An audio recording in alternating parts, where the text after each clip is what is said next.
Hello students, स्वागत है आपका हमारे यूट्यूब चैनल पे। आज हम लोग देखेंगे मॉडर्न हिस्ट्री कॉमिक फॉर्मेट में। ठीक है, तो कॉमिक सीरीज भी देखेंगे। ठीक है, तो 1857 का प्रथम स्वतंत्रता संग्राम होता है,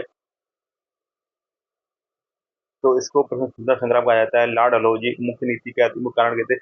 लॉर्ड डलहौजी की हड़प नीति, सैनिकों के साथ भेदभाव, कारतूस प्रकरण, गाय एवं सुरक्षा कौन से थे? मंगल पांडे, झांसी की रानी, नाना साहब, चैत्य टोपे, बेगम हजरत महल, कुंवर सिंह। भारतीय राष्ट्रीय कांग्रेस की स्थापना होती है 1885 में, 28 दिसंबर। इसकी स्थापना की थी एओ ह्यूम की। ठीक है, और प्रथम अधिवेशन होता है बॉम्बे में। अध्यक्ष रहते हैं वेमचंद बनर्जी। उद्देश्य क्या था? भारतीयों में एकता, राजनीतिक जागरूकता, सरकार को सुझाव देना, भारतीयों के अधिकारों की रक्षा करना। ठीक है, स्वतंत्रता संग्राम के प्रमुख चरण देख लेते हैं। तो उग्रवादी चरण होता है 1885 से 1905 में। प्रार्थना, याचिका और निवेदन नीति होती है। मुख्य नेता रहते हैं दादा भाई नौरोजी, गोपाल कृष्ण गोखले। दूसरा आता है उग्रवादी चरण 1905 से 1919। स्वदेशी बहिष्कार और राष्ट्रीय शिक्षा पर जोर रहता है। मुख्य प्रमुख नेता रहते हैं बाल गंगाधर तिलक, लाला लाजपत राय, विपिन चंद्र पाल। ठीक है, तीसरा चरण आता है गांधीवादी चरण 1919 से 1942। सत्य, अहिंसा और जन आंदोलन। प्रमुख आंदोलन असहयोग, सविना सविनय अवज्ञा, नमक सत्याग्रह। आगे आता है क्रांतिकारी चरण 1942 से 1947। भारत छोड़ो आंदोलन और आजाद हिंद फौज।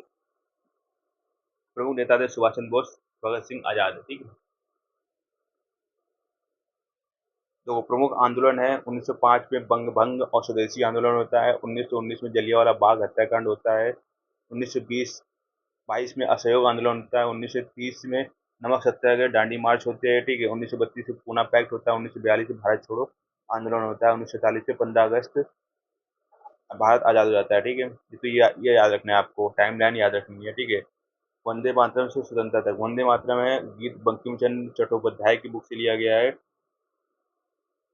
तो 1857 को पहली चिंगारी, 1850 को कांग्रेस की तैयारी। ठीक है, 1947 को मिली आज़ादी हमारी। ठीक है, और भारत के पहले governor general Lord Canning. Bharat के अंतिम वायसराय लॉर्ड माउंटबेटन। राष्ट्रीय गान जनगण मन, राष्ट्रीय गीत वंदे मातरम। तो दोबारा दोहराओ भाई।